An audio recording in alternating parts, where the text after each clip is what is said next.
Hi friends, இன்றைக்கி நம்ம Coco மற்றும் மாகோகை குறித்து பார்க்க போகிறோம். இதோட பைபிள் ரெஃபரன்ஸ் எசேக்கியேல் 38ஆம் அதிகாரத்திலையும் 39ஆம் அதிகாரத்திலையும் இருக்குது.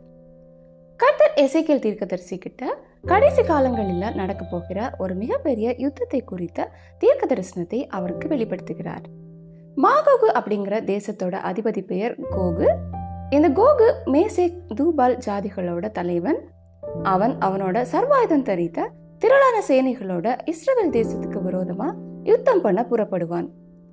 இவங்களுக்கு பெர்ஷியரும் எத்தியோப்பியரும் லீபியரும் கோமேரும் அவனுடைய எல்லா படைகளும் வடதிசையில இருக்கிற தோகர்மா வம்சத்தாரும் கூட உதவி செய்வாங்க. இஸ்ரவேல் தேசம் ரொம்ப வருஷமா குடியிருப்பு இல்லாம பாழாய் கிடந்தது. அதுக்கப்புறம் பல நாடுகள்ல இருந்து திரும்பி குடிபெயர்ந்த இஸ்ரவேல் ஜனங்கள் பாதுகாப்பா எதுக்கும் பயப்படாம ரொம்ப சந்தோஷமா குடியிருக்கும் போது கோகும் அவனுடைய இராணுவத்தினரும் இஸ்ரவேல் ஜனங்கள் மதில்கள் இல்லாம குடியிருக்கிறாங்க, அவங்களுக்கு தாழ்பால்களும் இல்ல, கதவுகளும் இல்ல, இப்படி சந்தோஷமா குடியிருக்கிற அவங்கள கொள்ளையிடவும் சூறையாடவும் போவோம்னு சொல்லி கோகோட திரள் சேனை பெருங்காற்றை போல எழும்பி அவனுடைய எல்லா இராணுவத்தினரும் கார் மேகத்தை போல இஸ்ரவேல் தேசத்தை மூடுவாங்க. ஆனா தேவனாகிய கர்த்தர் இஸ்ரவேல் ஜனங்களுக்கு துணை நின்று கல்மழையையும் நெருப்பையும் கந்தகத்தையும் கோகு மற்றும் அவனோட சேனை மேல பொழிய பண்ணி அவனோட சேனைகள் எல்லாம் அழித்து போடுவார். அவன் சேனைகளின் உடல்களை பறவைகளும் காட்டு மிருகங்களும் சாப்பிடும். அந்த யுத்தம் முடிஞ்சதுக்கு அப்புறம் இஸ்ரவேல் ஜனங்கள் அவங்க பகைவர்களோட ஆயுதங்களை எடுத்து 7 வருஷங்களா அதை எரிப்பாங்க. இஸ்ரவேல் தேசத்திலே சமுத்திரத்துக்கு கிழக்கே இருக்கிற பள்ளத்தாக்கிலே கோகையும் அவனுடைய எல்லா சேனைகளையும் எடுத்து ஜனங்கள் 7 மாதங்களா புதைப்பாங்க. அந்த பள்ளத்தாக்கு ஆமோன் கோகின் பள்ளத்தாக்குன்னு சொல்லப்படும்னு சொல்லி கர்த்தர் எசேக்கியேலை பார்த்து, இப்படி நான் எல்லா ஜாதிகளோட கண்களுக்கு முன்பாக என்னோட மகத்துவத்தையும் என்னோட பரிசுத்தத்தையும் விளங்க பண்ணுவேன். அப்போ நான் இஸ்ரவேலின் பரிசுத்தராகிய கர்த்தர் என்கிறத ஜனங்கள் அறிந்து கொள்வாங்க. இஸ்ரவேல் ஜனங்கள் அவங்க செய்த பாவங்களினாலேயே அவங்க வேற தேசங்களுக்கு சிதறடிக்கப்பட்டு போனாங்க. அவங்களோட மீறல்களினாலதான் நான் என்னோட முகத்தை அவங்களுக்கு மறைத்தேன். அவங்க எனக்கு விரோதமா செய்த எல்லா அக்கிரமங்களையும் சுமந்து தீர்த்ததுக்கு அப்புறம் நான் இஸ்ரவேல் ஜனங்களுக்காக இறங்கி அவங்களோட சிறையிருப்பை திருப்பி என் பரிசுத்த நாமத்துக்காக வைராக்கியமா இருப்பேன். அப்போ நான் என்னோட ஜனங்கள் சிறைப்பட்டு போன எல்லா தேசங்களில இருந்தும் ஒருத்தர் விடாம எல்லாரையும் திரும்ப அவங்களோட சுய தேசத்துக்கே திரும்பி வர பண்ணுவேன். அப்போ நான் அவங்களோட தேவனாகிய கர்த்தர் என்கிறத அறிந்து கொள்வாங்க. நான் என்னோட ஆவியை இஸ்ரவேல் ஜனங்கள் மேல ஊற்றுவேன். அதுக்கப்புறம் இனிமேல் நான் என்னோட ஜனங்களை விட்டு விலக மாட்டேன்னு கர்த்தராகிய ஆண்டவர் சொல்றாருன்னு எசேக்கியேல் தீர்க்கதரிசி கிட்ட சொல்றார். மாகோகு என்கிற இடம் இஸ்ரவேல் தேசத்துக்கு வட திசையில அமைந்திருக்குன்னு எசேக்கியேல் 38:15 சொல்லப்பட்டிருக்கு.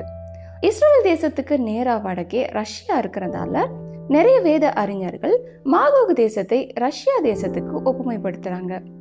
இந்த தீர்க்க தரிசனத்துல சொல்லப்பட்டிருக்கிற கோகு என்கிற தலைவன் அந்தி கிறிஸ்து அவனோட 7 வருட உபத்திரவ காலத்தின் ஆரம்பத்துல இஸ்ரவேல் ஜனங்களோட சமாதான உடன்படிக்கை செய்வான்.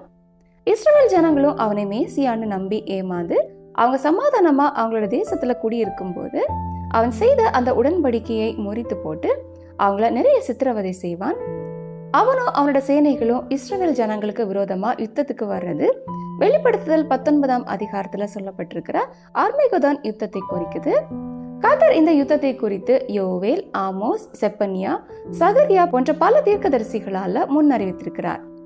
இந்த யுத்தத்துல ஆண்டவராகிய இயேசு கிறிஸ்துவே இடைப்பட்டு அந்தி கிறிஸ்துவையும் அவனுடைய சேனையையும் தோற்கடிப்பார்.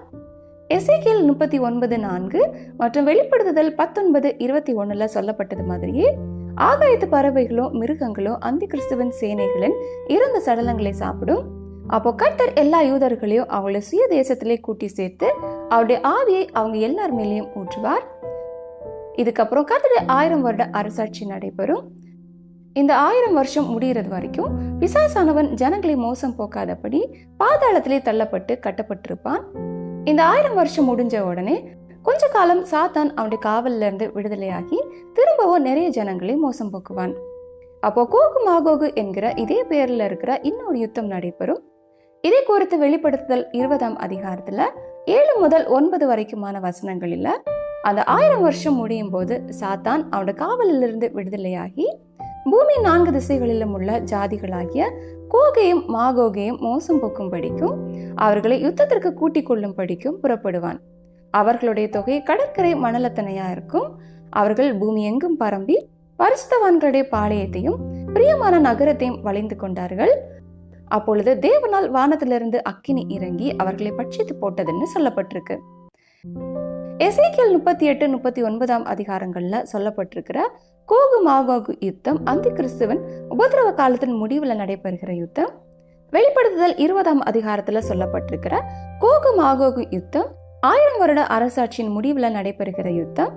இந்த 2 யுத்தத்திலையும் என்னதான் சாத்தான் அவனுடைய முழு சேனையோட தேவனுடைய ஜனங்களுக்கு எதிராக யுத்தம் பண்ணினாலும் கடைசியில ஜெயிக்க போறவர் ஆண்டவராகிய இயேசு கிறிஸ்து மட்டும்தான்.